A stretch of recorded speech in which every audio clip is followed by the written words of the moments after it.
About a year ago we had the XV Boxer and we tested the hybrid powertrain over snow and ice, but we didn't do any green laning. Well, today we're going to rectify that.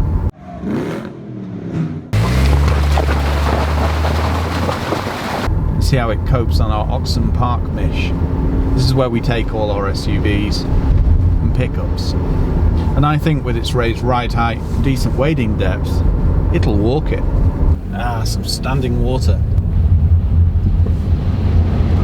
A month's worth of rainfall has fallen in a matter of days. So who knows what we're going to come across. Stay in standard mode for the time being.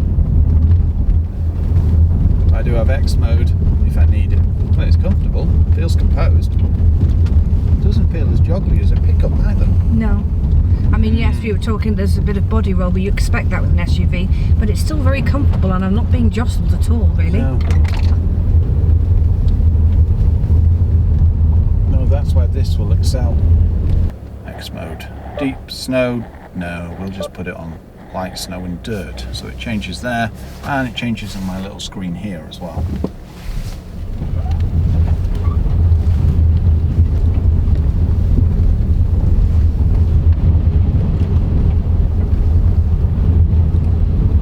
Sure-footed. It's very smooth, actually. Yeah, it's the difference of not having leaf springs on the back. Also, not body on frame chassis either. It's remarkably smooth, isn't it? I know, it gobbles up bumps and dints and all types of things. I have absolutely no problem with ground clearance over this kind of thing. But because I've never taken an XV off-road before, I'm going to be a little bit careful. But this kind of thing, you can disable your parking sensors as well. To be honest, it's not going crazy.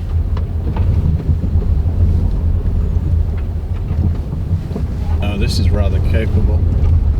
Let's see what it can really do. I cope with that, no problem.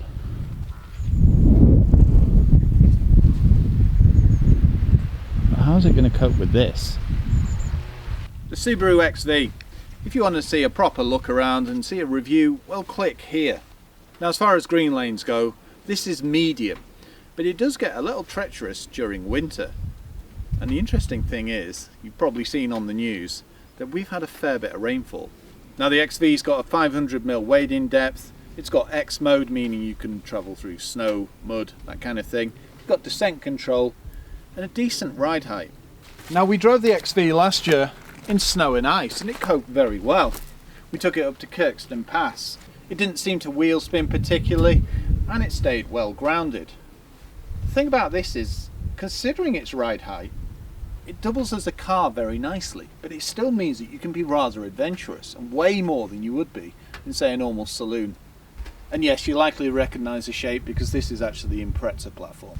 But this is far more rugged.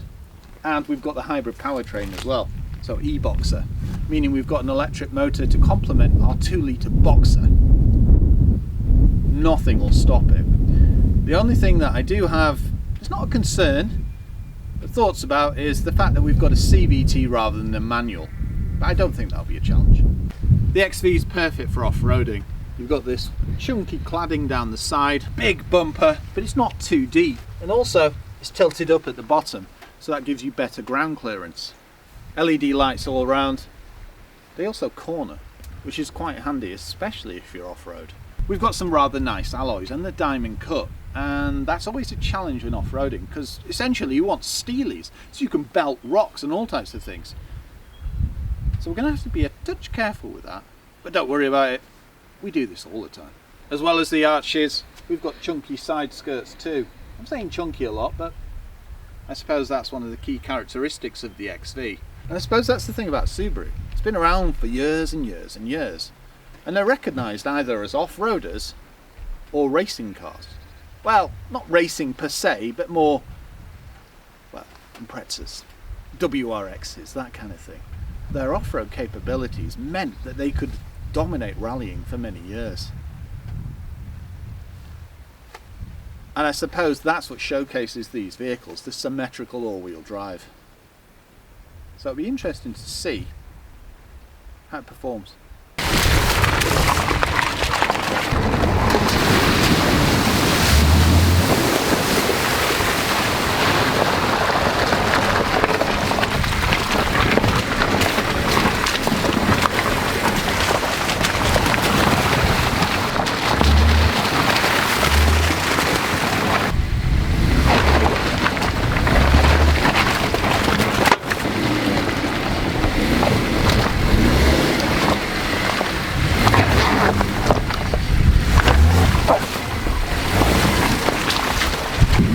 that was interesting.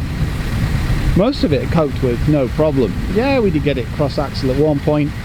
The one thing I have noticed is it was very close to catching that front lip. When you look at this terrain, it's not surprising. The terrain is, well, it's been washed out, and that might not look much, but it's about a foot.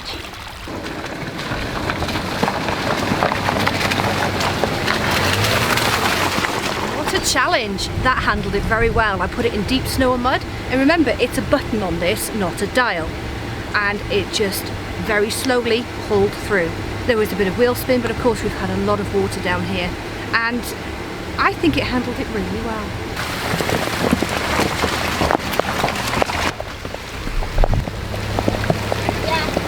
Nice weather for it.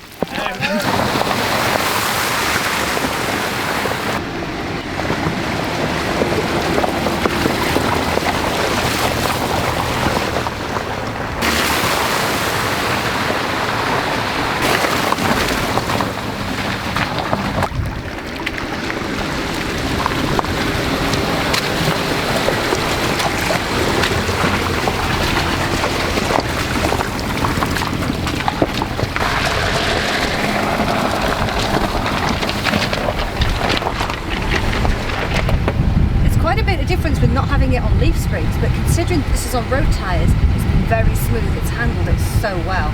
With all the rain, it's been sure-footed, it's handled so well, and it's just gripped. It's been very smooth. That's the thing that gets me. It's on road tyres.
The electric motor aids, it helps you get over those rocks with ease. It glides, to be honest.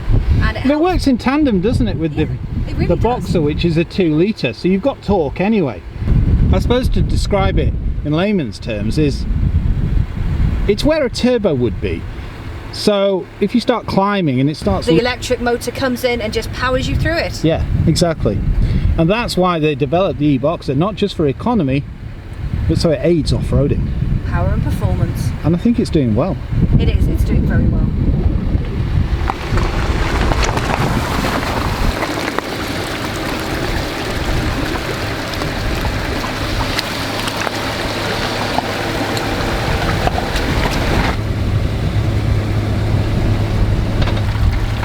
Well, cross axle.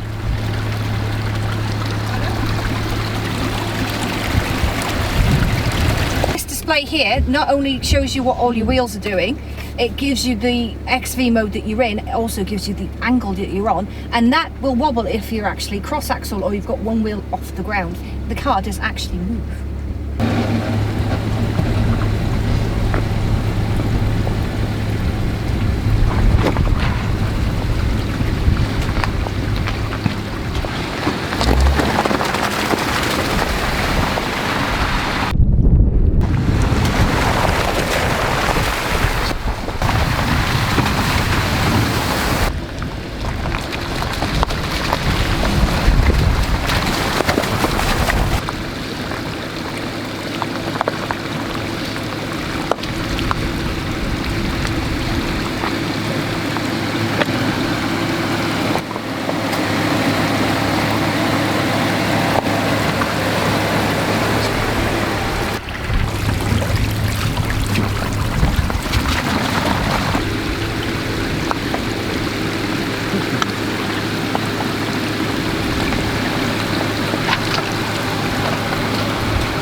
This shows you the angle of your vehicle at all times, as Annabelle explained.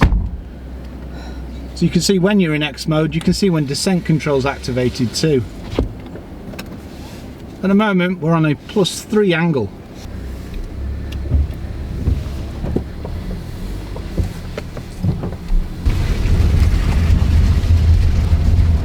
Standing water. You'll probably see I'm now back behind the wheel.